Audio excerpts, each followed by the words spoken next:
मैं परवीन खातोला राजगुरु नवोदय क्लासेज में आप सभी का स्वागत करती हूँ। तो प्यारे साथियों, हमारा टॉपिक चल रहा था लसप और मसप यानी एलसीएम और एचसीएफ।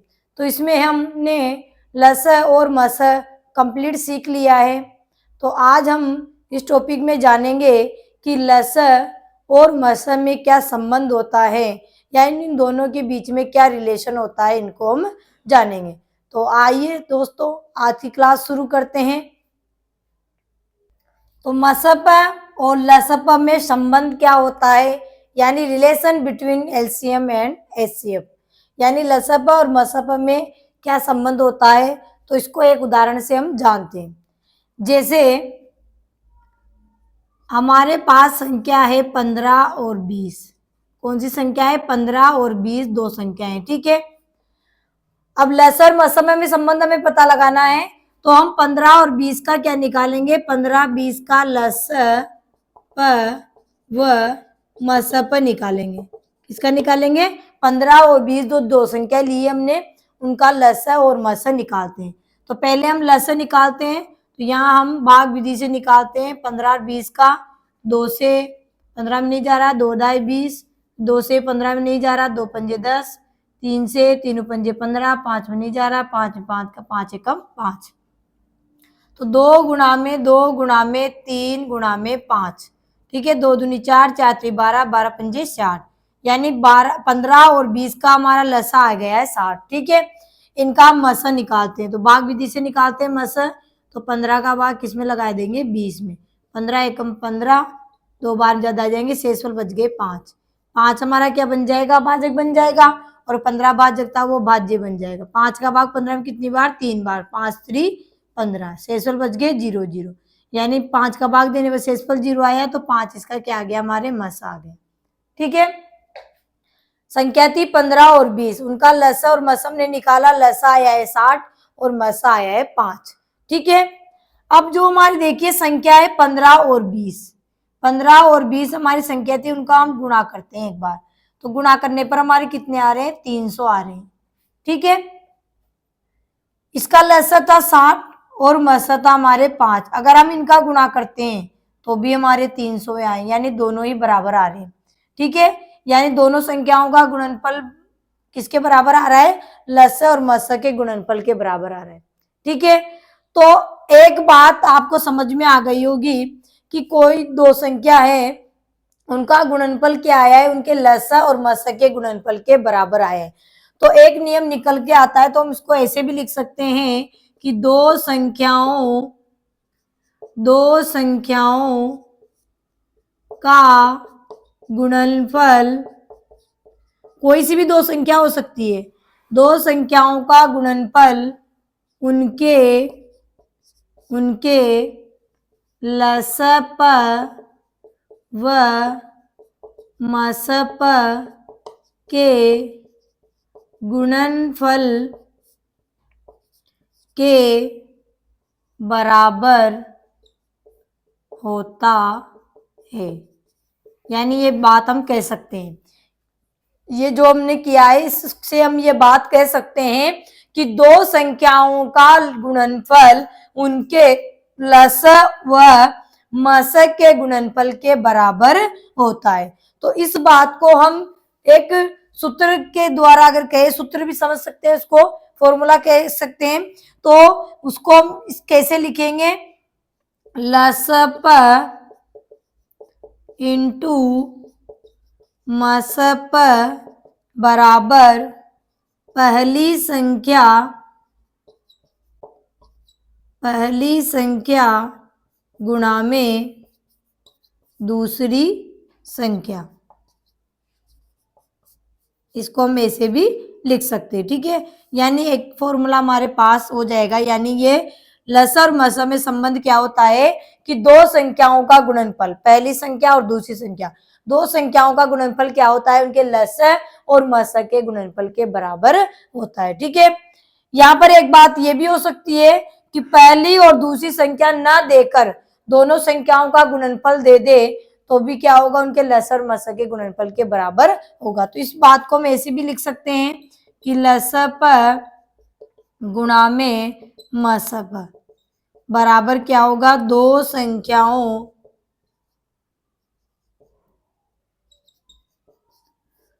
संख्याओं का गुणनफल। डायरेक्ट हमें संख्या नहीं दी हुई और उनका गुणनफल दिया हो तो गुणनफल क्या होगा, उनके लस और मसप के गुणनफल के बराबर होगा। ठीक है, तो इस बात को मैं ऐसे भी लिख सकते हैं। ठीक है, तो ये संबंध होता है हमारा लस और मस के बीच में। ठीक है, यानी अब हमें यहाँ पर चार बातें हमने पढ़ी, लस मस, पहली संख्या, दूसरी संख्या। इनमें से तीन हमें दी होगी प्रश्न में और एक हमसे पूछी जाएगी। ठीक है, जैसे लसम से पूछा जाए, क्या पूछा जाए, लसम से पूछा जाए तो पहली संख्या गुणा में दूसरी संख्या बटा में क्या जाएगा, मस। ये गुणा में हो रहा है नहीं, तो आप ये समझ लिए कि लसर मसप की जोड़ी होती है और पहली संख्या दूसरी संख्या दोनों की जोड़ी होती है।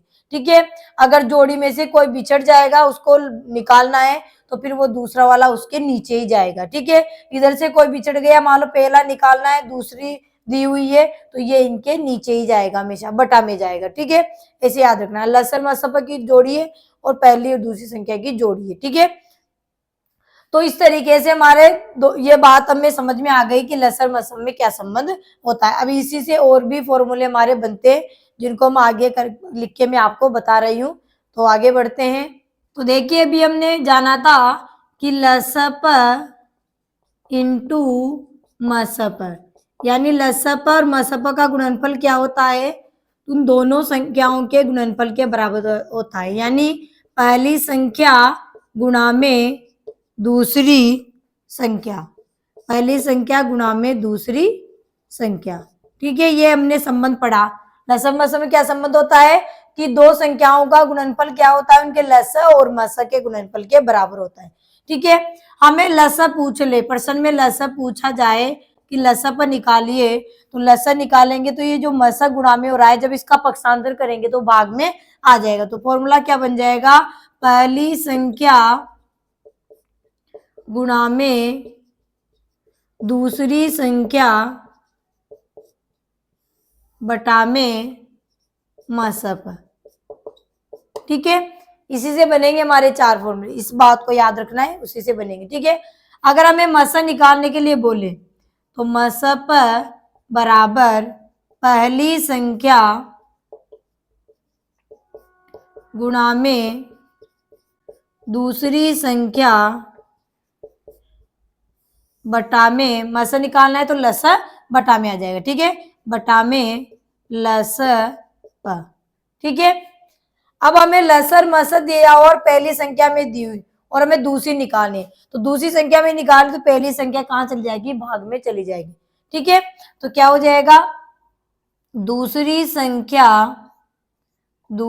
संख्या बराबर क्या होगा, लसप इंटू मसप बटा में पहली संख्या। अगर हमें पहली संख्या निकालनी होगी तो पहली संख्या कैसे निकलेगी, पहली संख्या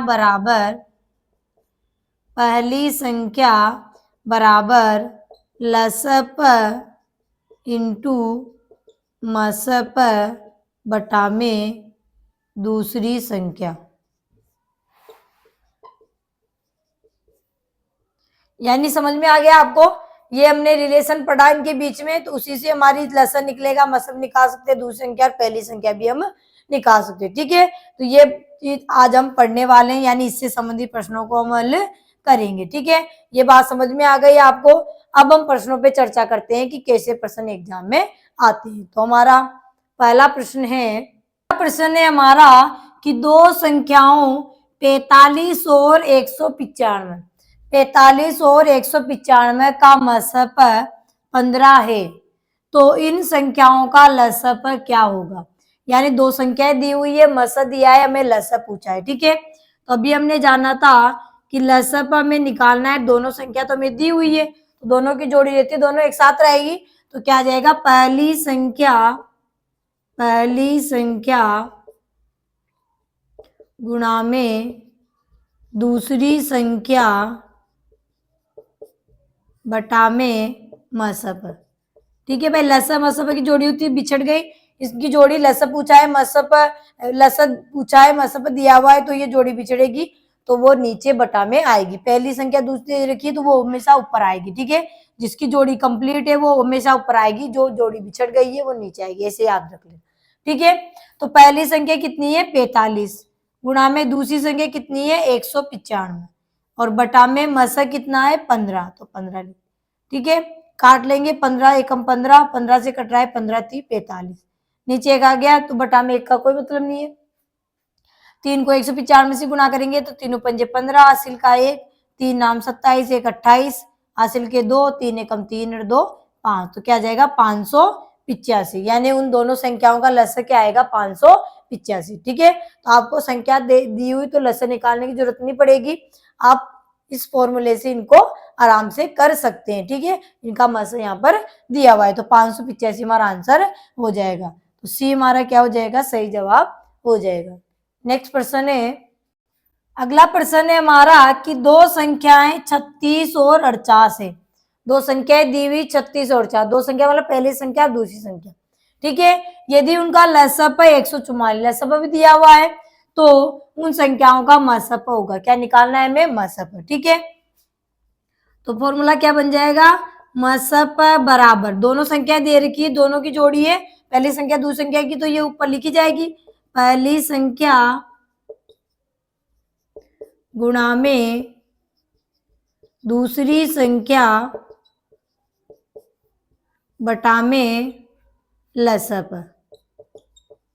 ठीक है, तो पहली संख्या कितनी है हमारे 36 है, गुणा में दूसरी संख्या कितनी है 48 है, और बटा में लसक कितना है 144, तो 144। ठीक है, काट लेंगे, 4 से काट लो, 3 से काट लो, ठीक है, किसी से भी काट सकते हैं। ठीक है, तो 4 से काटते हैं तो 4 नाम 36, 4 से 4 3 12, 2 बच गए, 4 छंग 24, फिर 9 से 9 एकम 9, 9 चौके 36, 4 बार कट गया, 4 से 48 कट रहे हैं, 4 एकम 4, 4 से 4 एकम 4, 4 दूनी 8, 12 बार, तो ऊपर तो बच गए 12 गुणा में 1 यानी 12 आ गया, और नीचे 1 बच गया है तो बटा में 1 लिखेंगे, तो 1 का भाग 12 में वही 12 भाई बटा में 1 आता है, उसका कोई मतलब नहीं होता। ठीक है, हम लगा भी सकते हैं तो हटा भी सकते हैं। ठीक है, या यूं कहे कि 1 का भाग 12 में देंगे तो वही 12 बार जाएगा।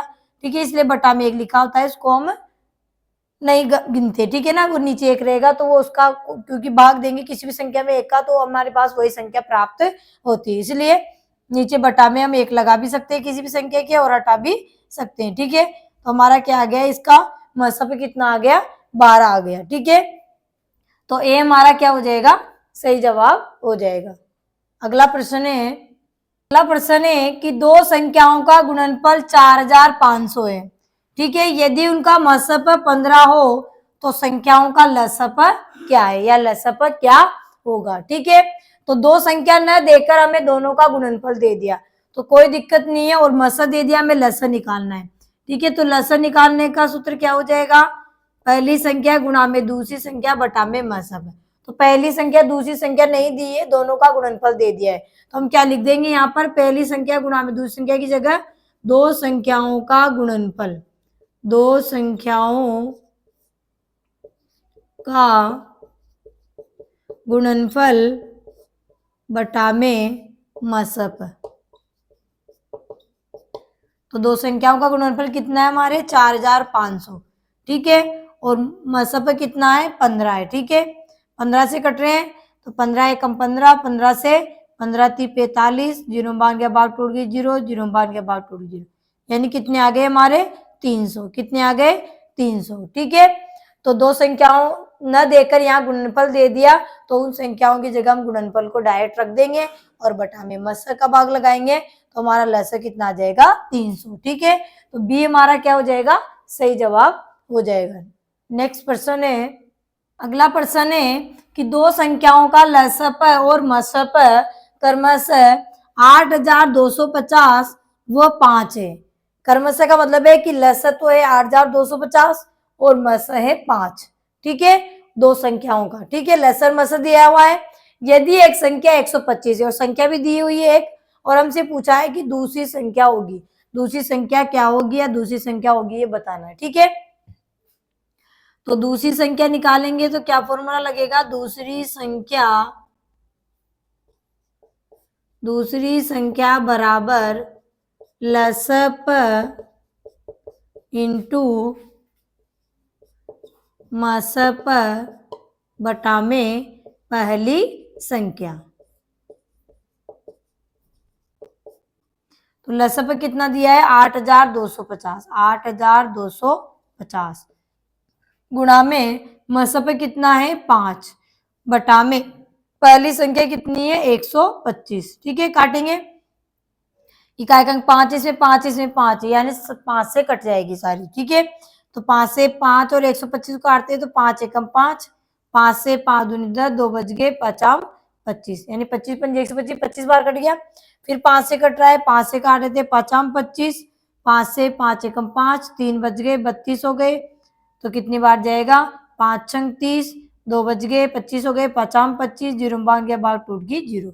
फिर इकाई अंक 0, फिर 5 से कट जाएगा 5 एकम 5, 5 से 5 3 15, 1 बच गया 5 3 15, 0 भाग गया, भाग टूट गई 0। ठीक है, तो कितनी बार कट गया 330 बार। तो ऊपर तो देखिए 330 गुणा में 1 है तो 330 को 1 से गुणा 330 आ जाएगा और बटा में 1 है तो 1 का तो कोई मतलब नहीं होगा।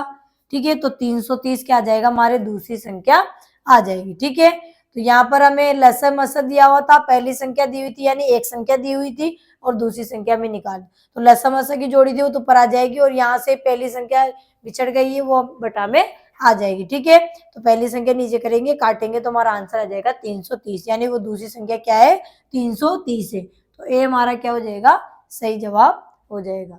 नेक्स्ट प्रश्न है कि दो संख्याओं का लसप और मसप दिया हुआ है क्रमशः 975 वो 65 है। ठीक है, यानी लसप तो है 975 और मसप है 65। ठीक है, यदि दूसरी संख्या 195 है, उनमें से दूसरी संख्या 195 है तो पहली संख्या कौन सी होगी। ठीक है, पहली संख्या में निकालनी, तो पहली संख्या निकालेंगे तो पहली संख्या बराबर लसप इंटू मसप बटा में दूसरी संख्या।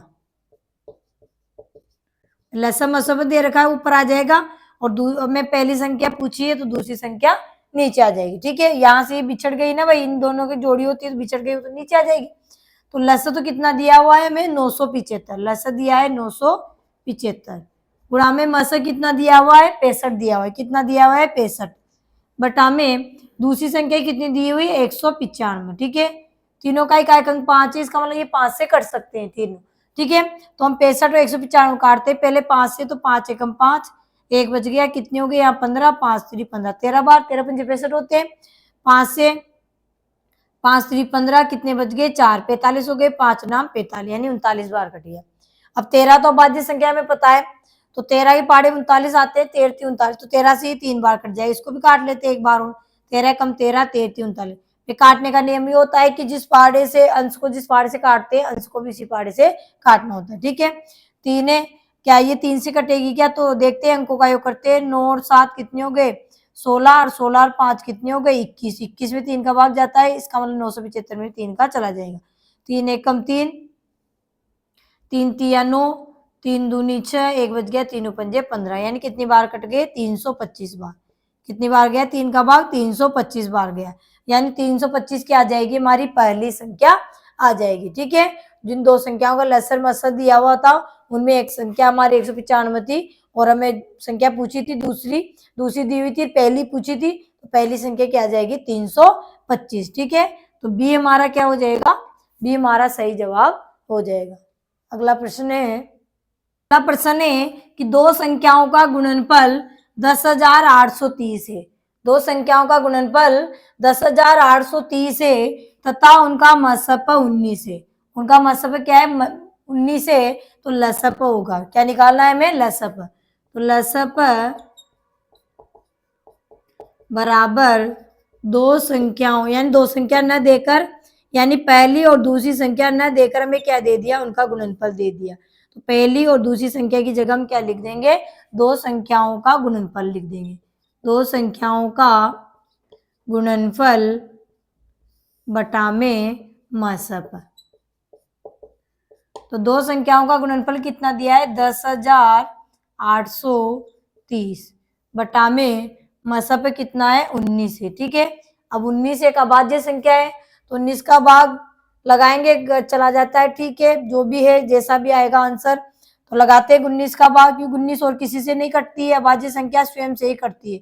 तो 19 19 से एक बार कट जाएगी, 19 इसको काटते हैं तो 19 एकम 19 दूनी 38 57 55 95 19 की 100 ज्यादा हो जाएंगे तो 19 5 95 कितने बच गए? यहाँ पर 13 बच गए। ठीक है, आगे उतारे 3 तो 33 हो गए।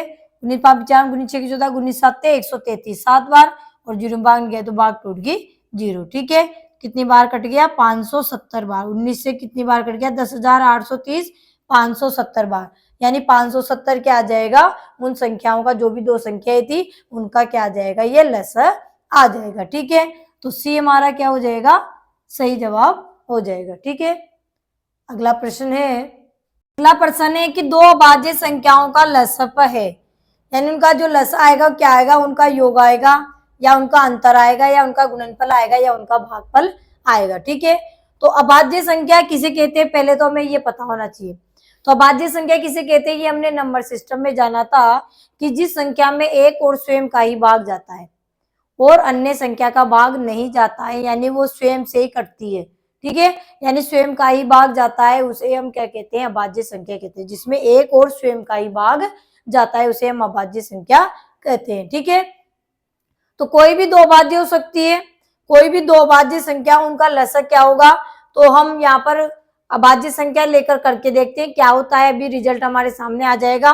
तो अभाज्य संख्या जैसे 3 और 7 अभाज्य संख्या है, 3 भी अभाज्य है, 7 भी अभाज्य है। ठीक है, इनका लसक निकालते हैं हम, तो अभाज्य संख्या में स्वयं का ही भाग जाता है। ठीक है, ऐसे तो आपको पता है, फिर भी करके बता रही हूँ। 3 एकम 3, 7 में 7 का ही जाएगा, 7 एकम 7, तो इनका लसा आया 3 गुणा में 7 बराबर 21। ठीक है, और भी उदाहरण ले सकते हैं, जैसे 5 और 11, ये भी अभाज्य संख्या है। कोई सी भी ले सकते हैं, 2 अंकों की ले लो आप, 3 अंकों की ले लो, लेकिन दोनों क्या होनी चाहिए? अभाज्य होनी चाहिए। ठीक है, तो 5 और 11 का लसन निकालेंगे तो 5 में 5 का जाएगा, 5 एकम 5, और फिर 11 में 11 का जाएगा, 11 एकम 11, 11 एकम 11। ठीक है, तो इनका लसन कितना आ गया? 5 गुणा में 11, यानी 11 पंजे 55। ठीक है, और भी ले सकते हैं हम, जैसे 7 और 2 ले लो, 7 और 2 ये भी अभाज्य संख्या है। ठीक है, तो इनका निकालेंगे हम, तो 7 और 2 का, तो 2 में 2 का ही जाएगा, 2 एकम 2, और 7 में 7 का ही जाएगा, 7 एकम 7, तो 2 गुणा में 7 2 7 14 आ गए। ठीक है, तो ये हमने कुछ अभाज्य संख्या ली, 2 अंकों की ले लो या 3 अंकों, कितनी भी ले लो, लेकिन दोनों अभाज्य होनी चाहिए। ठीक है, तो हमने जब इनके लसन निकाले तो हमारे पास इसका 21, इसका 55, इसका 14 आया। अब लसन 21 आया। अब इन दो संख्या जो हमने ली थी 3 और 7, अगर इनको हम जोड़ते हैं तो कितने आते हैं? हमारे 11 आते हैं, सॉरी 7 3 10 आते हैं, है ना। जोड़ते हैं तो 7 और 3 कितने आते हैं? 10 आते हैं। तो 10 है और ये 21 है, तो इनके योग के बराबर तो नहीं आ रहा है। इधर भी देख लीजिए, 11 और 5 कितने होते हैं? 16, तो नहीं आ रहा। 7 और 2 9 होते हैं, यहाँ 14 आ रहे, तो योग के बराबर तो नहीं होगा। ठीक है, दूसरा ऑप्शन था क्या? उनके अंतर के बराबर होगा क्या, यानी उनका लसन के अंतर होगा क्या, उनका अंतर होगा क्या। तो देखो 7 और 3 घटाते हैं तो 4 आते हैं, यहाँ तो 21 आ रहे हैं। ठीक है, 5 और 11 का अंतर 6 आता है, यहाँ 7 2 का अंतर 5 आता है, 14 आ रहा है, यानी अंतर भी नहीं हो सकता उनका। ठीक है, सी ऑप्शन दे रखा था क्या उनके गुणनफल होगा। तो देखिए 3 और 7 का गुणा करते हैं तो 21 आते हैं, और हमारा लसप भी 21 आ रहा है। 5 और 11 अभाज्य संख्या गुणनफल 55 आता है, 11 पंजे 55, लसप भी 55 आ रहा है। 7 और 2 का गुणनफल 14 आता है, यहाँ लसप भी कितना आ रहा है? 14 आ रहा है। ठीक है, तो यहाँ पर सी हमारा क्या हो जाएगा? सही जवाब हो जाएगा। उनका भागफल, तो उनका भागफल भी नहीं होगा, यानी भाग देंगे 3 का भाग, तो हमारा 3 का भाग 7 में देंगे या देंगे, तो यहाँ पर भाग देंगे 3 का भाग 7 में, तो हमारा पॉइंट में आंसर आएगा, यानी दशमलव में चला जाएगा। ठीक है, इस तरीके से दशमलव चला जाएगा। 7 का भाग 2 में देंगे, ठीक है, तो और अगर उल्टा देंगे या 7 का भाग 3 में देंगे इस तरीके से, या 3 का भाग 7 में देंगे तो पॉइंट में आएगा, इस तरीके से बन जाएगा हमारा। ठीक है, तो देखिए यहाँ पर उनका योग भी नहीं होगा, उनका अंतर भी नहीं होगा, क्या होगा? उनका गुणनफल होगा। यानी दो कोई सी भी अभाज्य संख्या हो, कोई सी भी दो अभाज्य संख्या हो उनका जो लसा होगा उनके गुणनफल के बराबर होगा। क्या होगा? उनका गुणनफल ही होगा। यानी उनका हमें लसा निकालने की जरूरत नहीं पड़ेगी, उन दोनों संख्याओं को ही गुणा कर देंगे तो वही उनका लसा होगा। कब? जब दोनों संख्या अभाज्य हो तो उन दोनों को गुणा कर देंगे, वही उनका लसा होगा, यानी उनका गुणनफल होगा। ठीक है, दो अभाज्य संख्याओं का लसा क्या होगा? उनका गुणनफल ही होगा। तो सी हमारा क्या हो जाएगा? सही जवाब हो जाएगा। नेक्स्ट प्रश्न है कि दो अभाज्य संख्याओं का मसप होता है। दो अभाज्य संख्याओं का मसप क्या होता है? ठीक है, तो दो अभाज्य संख्या, तो अभाज्य संख्या की मैंने बात की, अभाज्य संख्या किसे कहते हैं? जिसमें एक और स्वयं का ही भाग जाता है। ठीक है, तो कोई सी भी दो अभाज्य संख्या हम लेते हैं तो देखिए अभाज्य संख्या जैसे एक 17 है ले लेते हैं और एक 23, ये दोनों अभाज्य संख्या है 17 और 23। इनका मसप निकालेंगे तो मसप हम निकालते हैं तो अभाज्य गुणनखंड विधि से निकालते हैं। तो यहाँ पर 17 23 का निकालेंगे तो 17 में 17 का भाग जाता है 17 एकम 17 और 23 में 23 का जाएगा 23 एकम 23।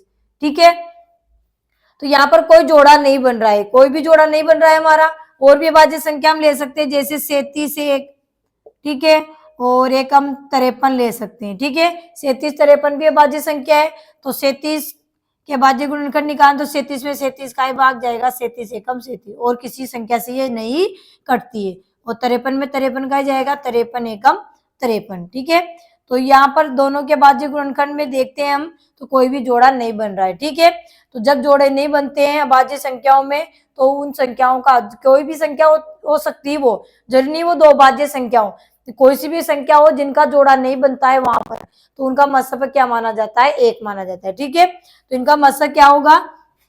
इनका मसप दो अभाज्य संख्याओं का मसप क्या होगा? एक होगा, यानी एक का भाग इनमें चला जाएगा। ठीक है, यानी एक, ये तो पढ़ा है हमने अभाज्य संख्या की जिसमें एक और स्वयं का ही भाग जाता है, दोनों में एक का भाग जाएगा, इनमें भी एक का भाग सभी में जाएगा। ठीक है, तो इनका मसप क्या होगा? एक होगा, और तो किसी से ये कटेगी नहीं या किसी का भाग इसमें नहीं जाएगा तो एक का ही भाग जाएगा, इसलिए इनका मसप क्या होगा? दो अभाज्य संख्याओं का मसप एक होता है। याद रखना, कोई सी भी दो अभाज्य संख्याओं, कोई सी भी दो अभाज्य संख्या उनका मसप हमेशा क्या होगा? एक ही होगा। क्या होगा? एक ही होगा। ठीक है, तो यहाँ पर ए हमारा क्या हो जाएगा? सही जवाब हो जाएगा। अगला प्रश्न है, दो संख्याएं 11 व 17 है तो उनका लसप होगा।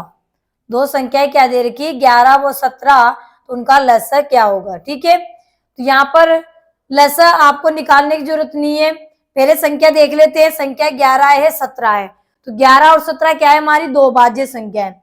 क्या है? 11 और 17 दोनों ही अभाज्य संख्या है। तो अभी हमने जाना था कि दो अभाज्य संख्याओं का लसा क्या होता है? उनका गुणनफल ही होता है। क्या होता है? उनका गुणनफल ही होता है। ठीक है, और उनका मसा क्या होता है? एक होता है। ठीक है, अगर फॉर्मूला लगा के करेंगे तो हम क्या करेंगे? पहली संख्या गुणा में दूसरी संख्या बटा मसब, मसब एक होता है, इसका मतलब एक का भाग देने का कोई मतलब नहीं है, गुणा ही होगी, सीधी सी बात ही हो जाएगी। ठीक है, तो कंफ्यूज नहीं होना है। ठीक है, 11 और 17 का लसा क्या होगा? तो दोनों संख्याओं को हम गुणा कर लेंगे, निकालने की जरूरत नहीं है। ठीक है, तो 17 एकम 17 हासिल का है, 17 एकम 17 और एक 18, यानी क्या हो जाएगा? उनका लसा 187 हो जाएगा। ठीक है, दो संख्याएं 11 और 17 थी, हमें पता चल गया कि 11 और 17 अभाज्य हैं, इसलिए उनका लसा क्या होगा? उनका गुणनफल ही होगा। ठीक है, तो बी हमारा क्या हो जाएगा? सही जवाब हो जाएगा। नेक्स्ट प्रश्न है, दो संख्याएं 23 व 25 है तो उनका लसप होगा। 23 व 25 है दो संख्याएं तो उनका लसा क्या होगा? ठीक है, तो यहाँ पर 23 और 25 जो संख्या दिख रही है आपको, उनको ध्यान से देखिए। 23 और 25 जो संख्या है वो दोनों क्या है? विषम है। ठीक है, विषम संख्या किसे कहते हैं? तो जिस संख्या का इकाई का अंक 1 3 5 7 9 होता है उसे हम विषम संख्या कहते हैं। ठीक है, विषम संख्या है, साथ ही साथ ये भी दिख रहा होगा आपको कि ये जो विषम संख्या है वो लगातार है। लगातार मतलब 23 के बाद विषम संख्या आती है 25, तो लगातार हो गई। ठीक है, तो दो विषम संख्या दे रखी है वो लगातार भी है। ठीक है, उनका लसा हमसे पूछा गया है, तो यहाँ आपको लसा निकालने की जरूरत नहीं है, यानी अभाज्य गुणनखंड विधि से या भाग विधि से आपको निकालने की जरूरत नहीं है। तो क्या होगा उनका लसा? तो उनका लसप, यहाँ लिख रही हूं मैं बात वो कि दो लगातार दो लगातार विषम संख्याओं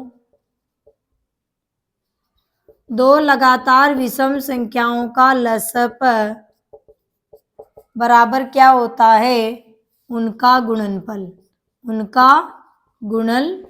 होता है। दो लगातार होनी चाहिए, क्या होनी चाहिए, लगातार, कोई सी भी नहीं होनी चाहिए, दो लगातार होनी चाहिए। तो दो लगातार विषम संख्याओं का जो लसा होगा वो उनका गुणनफल ही होगा। ठीक है, उदाहरण से भी आप समझ सकते हैं, जैसे विषम संख्या है हमारी, जैसे 7 है और 9 है, ये दोनों विषम संख्या है, लगातार है, 7 के बाद विषम संख्या आती है 9। ठीक है, उनका लसन निकालिए आप। 7 और 9 का लसन हम भाग विधि से निकालते हैं, तो 3 का जा रहा है 7 में, जा रहा है 3 तिया 9, और 3 का जा रहा है एक बार और 7 में एक बार। ठीक है, तो 3 गुणा में 3 गुणा में 7, 3 तिया 9, 9 7 63। ठीक है, संख्याएं 7 9 को गुणा करते हैं तो 9 7 भी कितने होते हैं, 63 होते हैं। तो उन दोनों संख्याओं का गुणनफल क्या आ रहा है, उनके लसक के बराबर आ रहा है। यही कह सकते हैं कि उन दोनों संख्याओं का लसक क्या होगा, उनका गुणनफल ही होगा। ठीक है, और भी उदाहरण करेंगे तो आपको यही आंसर मिलेगा। ठीक है, तो यहाँ पर जब आपको इस तरीके से, चाहे वो कितनी भी अंकों की हो और दोनों विषम हो, लगातार हो, दो लगातार विषम संख्याओं का लसक क्या आएगा, उनके गुणनफल के बराबर ही होगा। ठीक है, उनका गुणनफल ही होगा, सीधा सीधा कह सकते हैं।